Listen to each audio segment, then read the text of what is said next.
Good morning, happy Christmas. সবাই ভালো থেকো।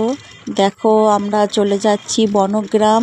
সেখানে দেখো কত লোক যাচ্ছে সব দল বেঁধে। আর এই গ্রামের পরিবেশ শহরে কোথায় পাবে বলো?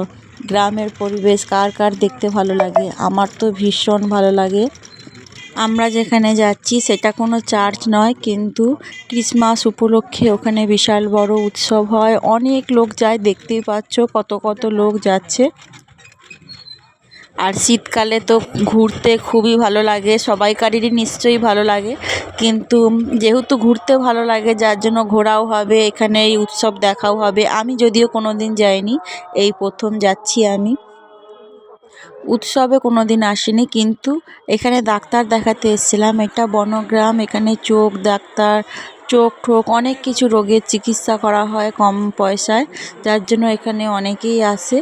যে আমি এসেছিলাম কিন্তু এই জায়গাটায় আসিনি, আর একটা ঘর আছে সেখানে চিকিৎসা করা হয়, সেইখানে গেছিলাম।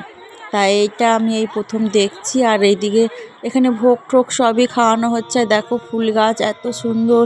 আশ্রম এটা একটা। এই আশ্রমে, বনগ্রামে যে আশ্রম আছে, আশ্রমে কত সুন্দর ফুল বাগানের মতন করেছে।